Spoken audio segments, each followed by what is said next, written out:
Hello, bienvenue à toi dans ce nouvel épisode de mon podcast, Du miel dans tes oreilles. Bonne écoute. Bonjour tout le monde, aujourd'hui on se retrouve pour un sujet assez touchy, ça fait un long moment que j'ai décidé d'en parler avec vous et que je travaille dessus parce que je ne voulais pas faire ce podcast à la légère. Aujourd'hui on va parler du deuil, du décès chez les personnes grosses et vraiment tout ce qui accompagne la mort, tout simplement, l'enterrement, l'inhumation, les soins thanatopracteurs, les conseillers funéraires, etc. Euh, les différences qu'il peut y avoir entre le décès d'une personne mince et le décès d'une personne grosse. Qu'est-ce qui relève d'une pure grossophobie et qu'est-ce qui relève d'un problème technique entre guillemets. Est-ce que les personnes grosses et les personnes minces sont vraiment égales dans le décès? Est-ce qu'il y a des choses qui sont normales ou non? Est-ce qu'il y a des conseils à appliquer peut-être si jamais un membre de votre famille ou un proche en obésité décède? Qu'est-ce qu'il faut faire? Qu'est-ce qu'il faut pas faire? Sur quoi il faut faire attention à pas se faire avoir ou que sais-je? Vous m'avez envoyé beaucoup de témoignages qui sont glaçants pour la plupart de grossophobie que j'ai lu à une thanatopractrice, donc Tana Nanou, que vous connaissez peut-être sur les réseaux sociaux. Je mettrai ses informations en description, et qui a d'ailleurs sorti un livre au sujet de son métier, et aussi une ancienne conseillère funéraire qui a répondu à mes questions et qui a expliqué ou non la grossophobie ou non qui a pu se produire dans certaines cérémonies et dans certaines obsèques. Parce qu'évidemment, en tant que famille du défunt, en tant que personne endeuillée, quand il se passe quelque chose, on ne se rend pas forcément compte de si c'est normal ou non, et on ne comprend pas forcément pourquoi nos proches sont gérés différemment que d'autres, et ça peut être très compliqué, notamment pour faire le deuil, parce que la violence gêne toujours un peu pour le deuil. Donc j'ai vos témoignages que je vais vous lire. C'est des témoignages que vous m'avez envoyés depuis un moment, que vous avez accepté que je lise pendant le podcast. Donc je vais commencer par ça, et ensuite, du coup, je vous dirai les explications que j'ai eues par la thanatopractrice et par l'ancienne conseillère funéraire par rapport justement à ces témoignages que vous m'avez envoyés.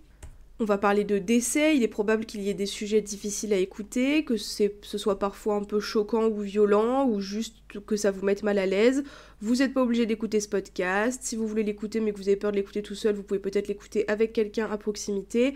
Voilà, c'est un sujet particulier dont on ne parle pas assez et je pense que c'était important de le mettre en lumière. Donc écoutez, on va commencer tout de suite avec le premier témoignage. On commence avec le premier témoignage. Mon père est décédé à domicile, crise cardiaque dans ses WC, rien à faire. Les pompiers ont refusé de mettre mon père dans le lit conjugal, ma mère avait alors 57 ans. Elle a dû appeler des voisins et ma tante, il était 4 heures du matin. Mon père n'était évidemment pas habillé, etc., donc respect du corps zéro. Ensuite, il a fallu attendre 6 ou 8 heures pour trouver un funérarium qui voulait bien prendre en charge mon père. Donc pendant tout ce temps, il était sur le lit de ma mère, donc trauma énorme, et au bout de quelques temps, les sphincters, etc., se relâchent. Donc elle a dû changer sa literie, donc c'est un énorme trou dans le budget. Ensuite, au funérarium, il n'y avait pas de place, il a dû rester sur une table réfrigérée dans la limite dans l'entrée du funérarium, il a fallu payer des suppléments de partout pour tout. On n'y pense pas, mais même dans la mort, on ne respecte pas les gros. Mon père n'a eu le droit à aucune dignité durant ce laps de temps. Maintenant, ça fait... J'ai pas la suite. J'ose espérer que les choses ont peut-être évolué un peu. Deuxième témoignage, ma tata est décédée en 2012, j'ai été traumatisée car ils lui ont cassé les épaules car, je cite, elle ne rentrait pas dans le cercueil, je ne m'en suis jamais remise. Troisième témoignage, ma grand-mère est décédée à la maison de plusieurs crises cardiaques les unes après les autres pour finalement être réanimée et partir en VSAV à 1 heure de chez nous alors qu'il y a des hôpitaux plus près, 15 minutes, mais enfin. Pour nous, elle est décédée à la maison, mais pour faire de l'argent, ils l'ont transportée alors qu'ils savaient qu'elle était décédée. 500 € le rapatriement de corps. On est une famille de gros, clairement, et quand il y a eu le choix des habits, du cercueil, etc., ça a commencé à parler de grosseur du corps. Oui, alors non, celui-là, ça va pas être possible, il est trop petit. Ma grand-mère n'était pas grande. Je me suis dit, attends, ils nous prennent pour des cons. Il était déjà à un certain prix, puis il nous en a montré un autre qui était plus costaud et plus grand. Je me suis retournée, j'ai regardé ma mère, j'avais mon fils dans les bras qui avait quelques jours et elle a compris, je me suis levée, je lui ai demandé s'il avait un problème avec le défunt gros Et il m'a dit non, non, madame, vous inquiétez pas, il y a un gros malentendu. Bon, je me rassois sans rien dire et donc on choisit le modèle. J'entends une conversation en sortie de bureau. Oui, pour madame Untel, il va falloir... Attendez, j'ai pas la suite. Oui, pour madame Untel, il va falloir des mecs solides, la défunte ne fait pas 70-80 kilos. Moi, choquée, je me demande si c'est vraiment ce que j'ai entendu, mais je vais pas péter scandale, je suis épuisée, mon bébé a 11 jours très exactement à ce moment-là, je suis en plein allaitement, donc un peu catastrophique pour aller leur hurler dessus. La cérémonie se passe plutôt sans problème et vient le moment de l'enterrement. Ils n'ont pas mesuré le cercueil par rapport au trou. Trou trop petit, ils ont commencé à faire descendre, les cordes ont littéralement cassé sous le poids, les cordes étaient déjà bien fatiguées. Mais j'estime au prix où on paye un enterrement, 12 000 € voire plus, qu'on a le droit à des cordes neuves et des cordes qui ne tiennent pas avec 2 fils de fin de vie, n'est-ce pas ? Les cordes ont donc lâché. Pourtant, on était censé effectuer une vérification du matériel avant ce genre de choses, surtout si la défunte est lourde. Dieu merci, ils n'ont pas cassé le cercueil en faisant leur connerie, le trou étant trop petit. Ils ont laissé ma grand-mère devant toute la famille, amis et proches, tête en bas, pied en haut. Alors tu me diras, c'est pas grave, elle est déjà morte, mais enfin merde, on en revient au prix qu'on paye. Ils ont dû descendre une fois l'enterrement fini et notre famille partie pour remonter tant bien que mal le cercueil, pour recreuser, pour réussir à la mettre dans le trou. C'est une situation lunaire, je me suis jamais sentie aussi mal de vivre ça. Je tenais mon grand-père qui était livide d'assister à ça. Ma mère a par la suite gueulé un coup parce que c'était beaucoup trop entre le choix du cercueil, la conversation entre les deux bureaux et les cordes, fallait pas déconner. Ils nous ont fait une petite ristourne, lol, mais les images sont toujours là, sans parler du travail dégueulasse. Je crois que celui-là c'est un de ceux qui m'a le plus choqué. Ensuite j'ai reçu un mail. Pourquoi est-ce que je l'ai pas en entier ? Attendez. J'ai pas tout screen, mais c'est parce que le début devait pas être cohérent, je ne sais pas. Pour lui rendre un dernier hommage digne de ce nom, digne de ce qu'elle était, nous avons contacté plusieurs pompes funèbres. Nous souhaitions une cérémonie laïque, belle et soignée, comme elle l'aurait voulu, ainsi qu'une incinération. Cependant, nous avons été choqués lorsqu'on nous a annoncé que la cérémonie devait impérativement se tenir à 8h du matin en raison de la corpulence de notre mère. Selon eux, elle devait passer la première dans le crématorium. Mon père, indigné, s'est levé et a exprimé sa colère en disant « Même après la mort, il y a de la discrimination ». Cette situation était d'autant plus difficile que le crématorium se trouvait à plus de 2 heures de route de chez nous, ce qui rendait impossible d'être présent à une heure si matinale, surtout avec les soins nécessaires pour ma petite sœur handicapée chaque matin. Nous avons donc continué nos recherches, espérant trouver un autre établissement plus compréhensif dans une autre pompe funèbre. Après avoir choisi les fleurs et les vêtements pour notre maman, mon père a exprimé son désir d'un cercueil blanc, symbole de pureté. Malheureusement, on nous a informé que ce type de cercueil ne convenait pas en raison de la corpulence de notre mère. Dévastés, en larmes et en colère, nous nous sommes retrouvés face à une seule solution, choisir un autre cercueil et le peindre nous-mêmes. N'ayant ni la force ni le temps pour cela, l'agent funéraire a finalement proposé de peindre le cercueil en blanc par l'usine, moyennant un surcoût de 300 €. Nous avons accepté cette option malgré la contrainte supplémentaire. Le jour de la cérémonie, l'horaire au crématorium n'a pas pu être modifié en raison des mêmes raisons de corpulence. Pour éviter le stress d'un long trajet, nous avons loué une chambre d'hôtel. J'en ai eu encore un autre, je sais plus au combienième je suis. Coucou, je viens vers toi pour te parler du décès de mon papa et son obésité. Mon papa était assez fort. Avec mon frère, nous présentons au centre funéraire. La dame nous fait choisir le cercueil, sauf que dans les standards, soi-disant qu'il ne tiendrait pas. Votre papa est trop gros. Donc, on nous a fait choisir un cercueil pour personnes de forte corpulence. Ensuite, c'est l'urne. Elle nous a dit non, ces cendres ne tiendront pas. Et la crémation ne pouvait pas se faire sur place car souci avec le four et ne pouvait pas prendre les personnes obèses. Il fallait l'emmener à 50 km, bien sûr, à nos frais. Et ensuite, nous n'avons pas pu le voir avant la veille de l'enterrement car les soins de conservation sur des personnes de forte corpulence ne fonctionnent pas forcément et il n'aurait pas été beau. Donc en gros, il a été congelé pendant 6 jours. Bref, mauvais souvenir. Et je raccourcis, mais on a entendu plusieurs fois « votre papa est gros, très dur ». Ensuite... je crois que c'est tout sur les témoignages. Et j'ai lu ces témoignages donc à une ancienne conseillère funéraire et à une thanatopractrice. Je vais prendre pas dans l'ordre parce que sinon je vais oublier. Déjà, faut savoir que l'histoire de l'urne, c'est du gros bullshit. C'est-à-dire que quand on crame, quand on fait une crémation, tout ce qu'il reste comme cendre, ce sont les os. Les dents peut-être, enfin... Le gras, il fond. Il n'est pas dans l'urne. Donc si jamais un conseiller funéraire vous dit il faut une plus grosse urne, plus chère parce que votre papa est gros, c'est un mensonge. Évidemment, si votre père il fait 2,50 m, il y a plus d'os. Donc ok. Mais si votre père fait une taille normale et que juste il est gros, eh ben, il n'y a aucune raison qu'on vous fasse payer une urne plus chère parce que la quantité de cendre sera la même. La quantité de cendre, elle se base sur la taille d'un patient, la hauteur du défunt. Si le mec fait 2 mètres ou 1,50 m, forcément, il n'y aura pas la même quantité. Mais faire payer une urne plus chère juste parce qu'il est gros, c'est du bullshit. Les muscles, les veines, la peau, tout ça, ça ne devient pas des cendres. Donc déjà ça, c'est des conneries. Ensuite, pour ce qui est des soins de conservation, c'est du bullshit aussi. Ça, j'ai bien demandé à Nanou, donc la thanatopractrice, je lui ai dit, mais est-ce que c'est vrai que voilà, un défunt gros, les soins sont plus difficiles, et puis la putréfaction, elle va plus vite, et puis du coup, les soins sont plus difficiles, et t'as besoin de plus de produits et de plus de temps. C'est faux. Elle n'a pas besoin de plus de produits, elle n'a pas besoin de plus de temps, ce n'est pas plus difficile, bien au contraire, que sur une personne mince. Elle m'a dit, je préfère faire un soin sur un homme obèse de grande taille que... C'est quoi ce bruit? C'est ma chaise. Que sur une petite mamie toute frêle et minuscule. Elle m'a dit, j'ai jamais eu aucun souci pour faire des soins sur une personne obèse. La conservation est la même, les produits utilisés sont les mêmes, donc le soin de conservation n'est pas plus cher. Le thanatopracteur, en tout cas Nanou en étant une thanatopractrice indépendante, ne fait pas payer plus cher son soin si c'est sur une personne grosse ou pas. Donc là, normalement, les pompes funèbres ne sont pas censées vous faire payer plus cher non plus, et il n'est pas normal qu'on vous dise bah non, vous n'allez pas voir votre défunt parce que bah il est gros, alors on n'a pas pu faire les soins. C'est faux. Voilà, Nanou m'a formellement expliqué que c'était complètement faux. Il n'y a aucune raison pour que les soins ne puissent pas être faits. C'est pas parce qu'un corps est gros qu'il va être plus rapidement pourris ou que sais-je, c'est des conneries. Parce qu'à partir du moment où ils sont conservés à la bonne température, etc., dans les bonnes conditions, il n'y a aucune raison que le soin ne soit pas possible. Ensuite, j'ai appris qu'effectivement, il y avait des contraintes qui incombaient au fait d'être gros et que ces contraintes-là, bah, effectivement, on pouvait pas les éliminer. Typiquement, oui, ça va être plus cher de faire enterrer une personne grosse qu'une personne mince parce qu'il va peut-être falloir des porteurs en plus.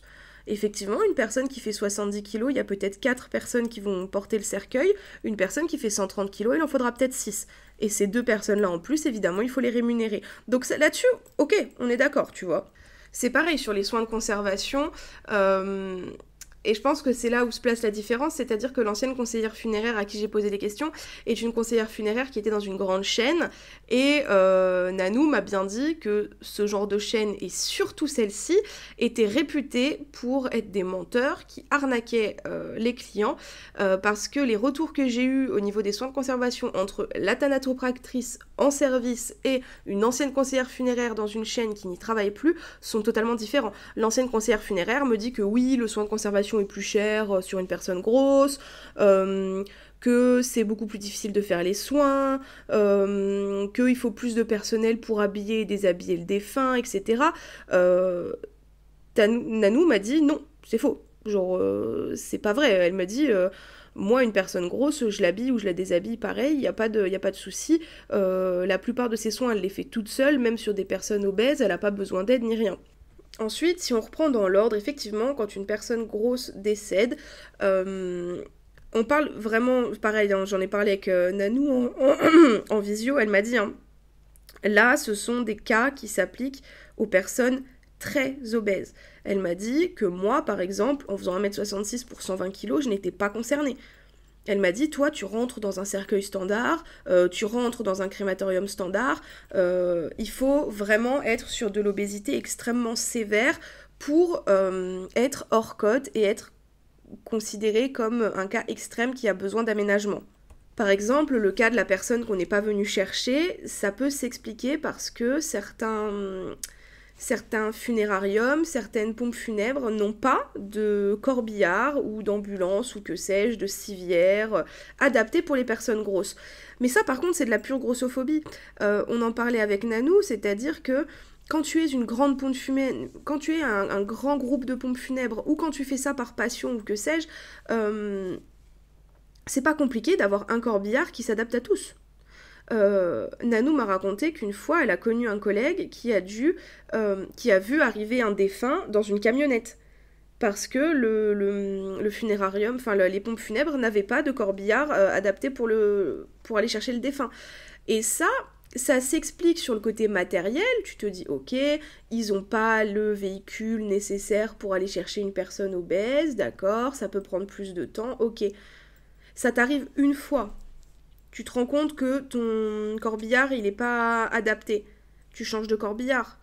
Surtout quand tu es une grande chaîne de pompes funèbres, tu te démerdes pour avoir un véhicule qui est capable d'aller chercher tous les types de morphologie, tous les types de corps et tous les types de défunts. Tu vois ce que je veux dire?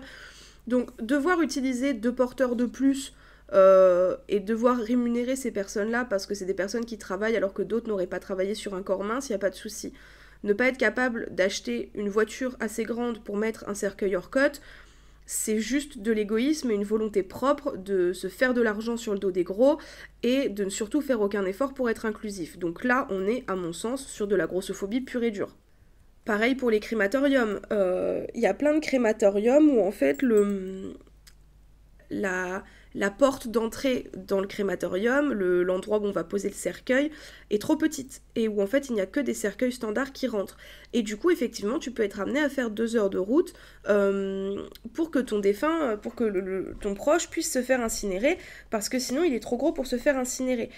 Mais ça, c'est pareil, tu te dis qu'est-ce qui. Enfin, c'est. Qu'est-ce qui empêche de changer tout ça? Alors bien sûr, ça va pas se faire en un jour, mais quand tu te rends compte que tu peux pas faire certaines choses, tu peux peut-être t'adapter et te dire bah il faut qu'on mette quelque chose en place pour pouvoir accueillir les défunts gros. Globalement, je pense que les comment dire les pompes funèbres, il y en a qui sont grossophobes, mais en fait, et on en revient, l'assistante funéraire m'a dit pareil, et la thanatopractrice m'a dit pareil, faites plusieurs devis, allez voir plusieurs pompes funèbres, ne signez pas aux premières pompes funèbres où vous êtes, parce qu'il y en a qui ne font ça que pour l'argent, et il y en a qui sont passionnés, c'est pas pareil, il y en a qui vont vous faire croire qu'une crémation sur une personne grosse, c'est plus long, donc c'est plus cher. Sauf qu'on est dans le même rapport au si c'est plus cher pour les plus gros, j'espère que c'est moins cher pour les moins gros. Sauf que c'est faux. C'est-à-dire que quand tu vas faire la crémation d'une personne très mince ou très petite ou que sais-je d'un enfant, c'est pas moins cher. Un cercueil pour enfant n'est pas forcément moins cher qu'un cercueil pour adulte. Alors dans ce cas-là, pourquoi est-ce qu'un cercueil pour gros serait plus cher qu'un cercueil standard? Parce que s'ils font des économies sur les petits cercueils, ils peuvent bien les reporter sur les gros cercueils et vice-versa. S'il y a des crémations qui prennent que 1 heure au lieu de 2 heures, eh ben, ils peuvent bien se permettre d'avoir une crémation qui prend 3 heures au lieu de 2 heures parce qu'au final ils s'y retrouvent quand même. Le fait d'avoir obligé à faire la crémation à 8 heures du matin, c'est du bullshit.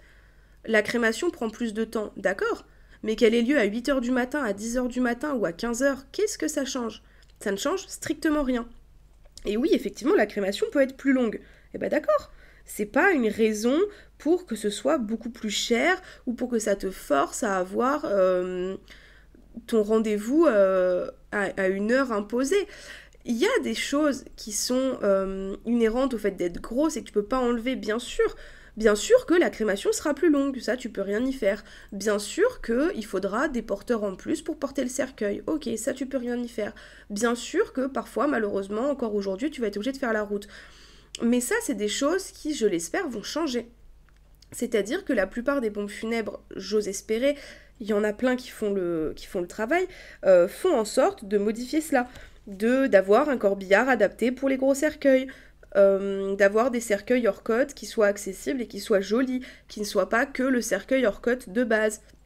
Parce que ça, c'est sûr que quand tu as besoin d'un cercueil hors côte, si tu fais 2,50 m, bah tu rentreras pas dans un cercueil standard. Et bah si tu fais 200 kilos non plus. Mais ça, à la limite, j'ai envie de dire, on le sait. Tu vois ce que je veux dire? Moi, si demain je meurs, bon aujourd'hui apparemment je suis pas concernée par le hors-côte, mais si moi demain je meurs, mes proches savent qu'il faudra un gros cercueil. Tu vois ce que je veux dire? On sait que je suis grosse. C'est pas une surprise. Après, il y a un souci aussi au niveau effectivement des caveaux familiaux.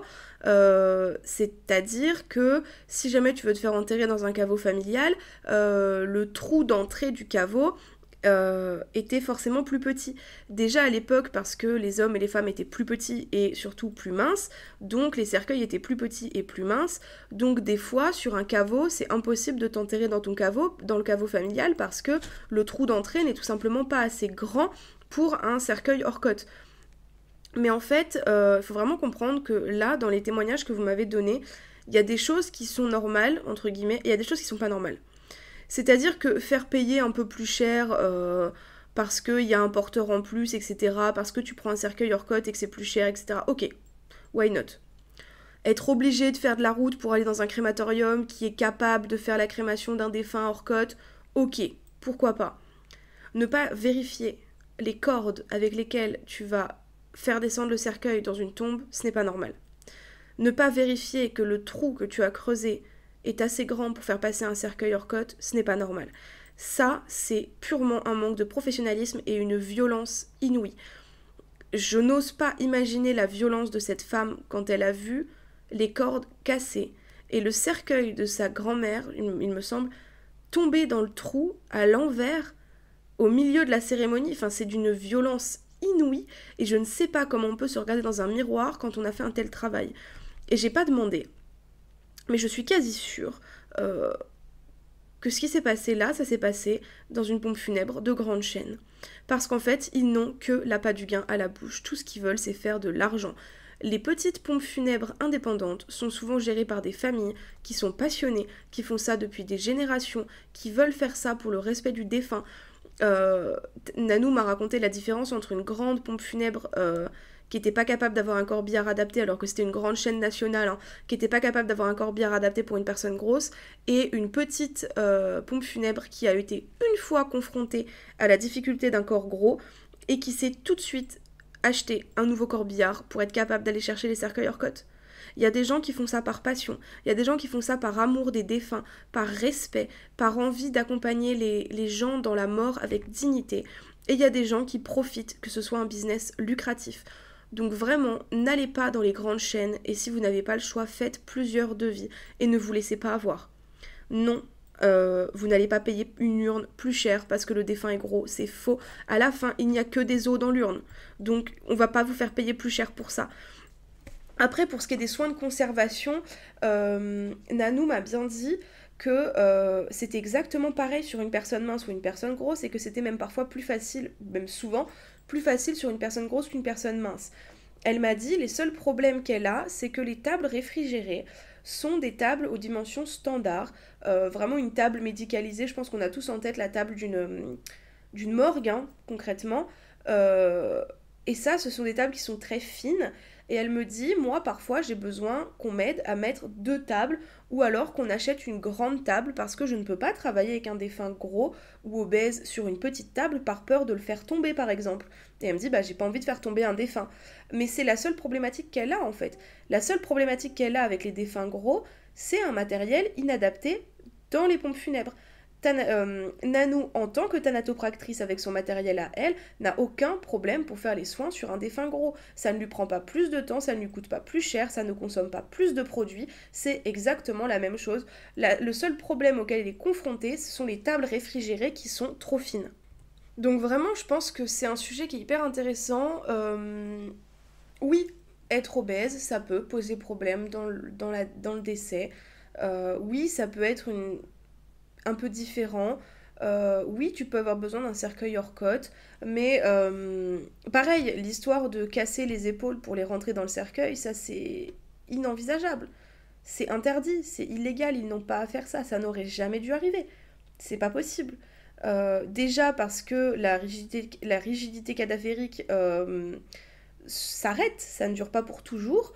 C'est d'ailleurs le rôle du thanatopracteur ou de la thanatopractrice de faire céder la rigidité cadavérique, jamais sans casser des os, mais ça Nanou vous en parle très bien sur ses réseaux sociaux. Tout en douceur, ils arrivent à détendre les muscles, les nerfs, les tendons, etc. pour retrouver une souplesse. Donc à aucun moment nous avons besoin de mettre un défunt dans un cercueil et de casser ou déboîter ses épaules pour le rentrer dans le cercueil. Soit c'est parce qu'ils ne voulaient pas mettre de cercueil hors cote, soit c'est juste des cons qui sont violents avec les défunts, parce qu'il y en a malheureusement. Il y a partout des gens qui ne respectent pas les défunts. On l'a bien vu dans les scandales qu'il y a eu dans les hôpitaux pour les étudiants en médecine, etc. Il y a des gens qui ne respectent pas les défunts. Il y a des gens qui ne devraient pas travailler avec les défunts. Et c'est très compliqué. Pour ce qui est des cercueils hors cote, bien sûr, c'est un peu plus cher. Bon, est-ce que c'est de la grossophobie? Est-ce que... Je ne sais pas. Très honnêtement, je ne sais pas. Faudrait que je regarde la différence de prix entre un cercueil standard, entre le cercueil standard le moins cher et le cercueil hors cote le moins cher pour avoir une idée un petit peu. Sur un cercueil standard, l'entrée de gamme se situe en général entre 500 et 800 euros. Pour les cercueils hors standard, hors cote, un cercueil de base peut coûter à partir de 999 euros et coûter 1500 euros. Donc si jamais tu arrives à trouver un cercueil, tu peux avoir entre 200 et 500 euros de différence sur le cercueil. Ok. T'as 200-500 balles de différence sur un cercueil, le reste de ton enterrement n'est pas censé coûter beaucoup plus cher. Tu vas payer un peu plus cher les porteurs, peut-être, ok. Tu vas peut-être devoir faire la route et du coup payer le déplacement du corps pour aller dans un autre crématorium, ok, pourquoi pas. Mais c'est pour ça, faites des devis en fait. Vous pouvez aller dans plusieurs pompes funèbres. Et n'hésitez pas à aller dans des petites pompes funèbres, dans des pompes funèbres indépendantes et pas chez les grandes chaînes qui ne font ça que pour l'argent, parce que de toute façon on l'a toujours vu et on va encore me traiter d'anarcho-anticapitalo, mais c'est vrai, les grandes chaînes ne font ça que pour l'appât du gain. Les grandes chaînes dirigées par les plus grands ne font ça que pour gagner plus d'argent, on le sait, hein, on n'a jamais demandé à Mark Zuckerberg ou à comment il s'appelle l'autre qui se prend pour Tony Stark là, merde, j'ai même plus son nom tellement je le déteste. Mais les géants de ce monde n'en ont rien à foutre de nos petites considérations. Tout ce qu'ils veulent, c'est de l'argent. Bah, les géants du funéraire aussi. Dès que tu as quelqu'un qui est à la tête d'un empire, il n'en a rien à battre de tes problèmes. Il veut juste gagner de la thune et ce sont des putains de voleurs. Donc, faites des devis. C'est difficile, je pense, quand on est quand on est dans le deuil, quand on a perdu un proche, quand on doit penser à son enterrement, ça doit être terrible de s'emmerder à faire des devis, à aller voir à plusieurs endroits, mais malheureusement on est obligé. Si vous voulez, malheureusement, il faut aller voir plusieurs enseignes, il faut faire plusieurs devis, il faut demander pour avoir le moins cher, le plus bel accompagnement, les gens qui respectent le plus votre défunt. C'est terrible d'être obligé de faire ça, mais ça je pense que c'est valable pour tout. C'est pas valable que pour les gros, c'est valable aussi pour les minces, c'est valable pour les vieux, pour les enfants, pour tout le monde. Faites des devis aux pompes funèbres, faites des pompes funèbres différentes. Je suis désolée pour tous les témoignages que j'ai lus parce que c'est d'une violence inouïe. Je sais pas quoi vous dire d'autre. C'est terrible de faire attendre des gens avec un défunt à la maison pendant plusieurs heures parce que la pompe funèbre n'a pas de personnel ou n'a pas de corbière adaptée. C'est terrible de devoir faire 2 heures de route aux gens pour une crémation. C'est terrible de profiter de votre faiblesse pour gagner de la thune.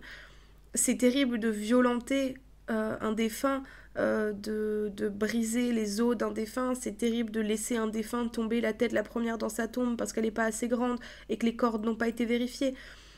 C'est terrible, ça ne devrait pas arriver. Je suis profondément attristée par vos témoignages. C'est d'une violence inouïe. J'espère que ça ne se reproduira plus, ni aux personnes qui ont témoigné, ni aux personnes qui vont vivre un jour le deuil d'une personne grosse. J'espère que ça ne vous arrivera pas. J'espère que vos défunts auront la fin la plus belle possible, qu'ils seront bien accompagnés. Et vraiment, la seule chose que je peux vous dire, c'est faites des devis. Oui, chez une personne obèse, il peut y avoir des différences de prix, tout à fait, liées au cercueil, liées au nombre de personnes qui vont devoir porter, peut-être liées au transport, liées au crématorium, peut-être que le crématorium est plus loin, parce qu'encore une fois, changer d'un crématorium, c'est plus difficile que de changer un corbillard, par exemple. J'ose espérer que ça va aller en s'arrangeant, mais pour ça, il ne faut pas qu'on se taise, il faut dire les choses. C'est pour ça que j'avais à cœur de faire ce podcast, et ça fait longtemps que j'attends de le faire, parce que je veux pas faire de la merde, parce que c'est un sujet tellement important. Mais faut pas se laisser faire, faut dire les choses, faut enlever le tabou. Oui, enterrer une personne grosse, ce sera peut-être toujours un petit peu plus cher qu'enterrer une personne mince, mais c'est pas censé être 15 000 balles de plus. Peut-être que tu vas payer 1000 balles en plus. C'est pas censé être hors de prix. C'est pas censé être un trou dans le budget. Et une personne grosse qui décède, entre guillemets, alors bien sûr quand c'est dans l'ordre des choses, une personne âgée, obèse qui décède, la plupart des personnes âgées ont déjà prévu leur décès, ont déjà prévu comment ils veulent se faire enterrer, etc., etc. Donc je pense qu'il y a plein de cas dans lesquels ça peut bien se passer. Malheureusement, il y aura toujours des cas où ça se passe mal. Si vous avez des questions, contactez Nanou. Voilà. Elle m'a été d'une grande aide. Alors j'ai pas noté tout ce qu'elle m'a dit parce que je ne sais pas qu'est-ce qui rentre dans le secret médical ou pas. En tout cas, elle m'a vraiment attesté que de son côté, en tant que thanatopractrice, jamais elle n'a eu un problème pour faire le soin d'une personne obèse. Jamais ça ne l'a dégoûtée parce qu'on m'a demandé si ça la dégoûtait. Jamais elle n'a été gênée, jamais ça ne lui a pris plus de temps ou que sais-je. Elle fait ça par amour de son travail, elle fait ça par respect pour les défunts. C'est une femme qui est passionnée, que je vous encourage vivement à aller suivre, à acheter son livre, à le lire si ça vous intéresse. Elle a fait plusieurs reportages, plusieurs émissions. C'est une femme qui est passionnante, qui est douce et qui m'a vraiment grandement aidée dans la création de ce podcast, donc je l'en remercie infiniment. Si vous avez des questions, comme d'habitude, n'hésitez pas. Alors encore une fois, envoyez peut-être un message à Nanou, parce que moi, je sais pas si je saurais vous aider plus que ça, parce que c'est un sujet qui est tout de même compliqué. Voilà, j'espère que ça vous aura aidé, j'espère que ça aura ouvert les yeux à certaines personnes, j'espère que ça permettra de peut-être défaire un petit peu le tabou, franchement, je sais pas. Les personnes grosses méritent le respect. Qu'elle soit obèse ou non, elle mérite le même respect qu'une personne pas obèse. Ce n'est pas parce que vous êtes gros que vous méritez de vous faire chier dessus par les personnes, les professionnels du funéraire, loin de là. C'est pas parce que vous... C'est compliqué. C'est très compliqué. Prenez votre temps, faites des devis. Je suis désolée pour les personnes qui ont subi des violences. J'ai l'impression de me répéter, mais je sais même pas comment finir, tellement il y a eu des choses horribles de dites, quoi. Et en fait, la réalité, elle est très simple. Il y a des connards qui font ça par appât du gain, et il y a des gens qui aiment leur métier et qui font ça par respect. Et c'est pas parce qu'on vous fait payer un cercueil plus cher qu'on est un connard qui fait ça par appât du gain. Mais, par contre, il y a une différence entre quelqu'un qui va juste te faire payer un cercueil hors code parce qu'il est nécessaire, et quelqu'un qui va essayer de te faire payer une urne plus chère parce qu'il y a plus de cendres alors que c'est un gros mytho. Voilà, j'espère que cet épisode vous a plu, j'espère qu'il est complet, que j'ai dit tout ce que j'avais à dire. C'est un peu compliqué à faire comme épisode, je sais pas, je suis pas très à l'aise. Donc, bon, j'espère que c'est un bon épisode quand même, qui vous aura plu, qu'il aura répondu à vos questions. Si vous avez des suggestions à faire, bien sûr, envoyez-moi un message. Si vous voulez me faire un témoignage ou que sais-je, n'hésitez pas à m'envoyer un message sur Instagram. Je suis toujours disponible, bien sûr. Voilà, je vous dis à la semaine prochaine pour un nouvel épisode de mon podcast Du miel dans tes oreilles. Merci d'avoir écouté. N'hésite pas à t'abonner, à liker ce podcast. Voilà. C'était un épisode bizarre qui me met dans une situation bizarre. Je ne suis pas dans le meilleur mood du monde après cet épisode. Bisous tout le monde. Bonne journée, à bientôt et merci d'avoir écouté ce podcast.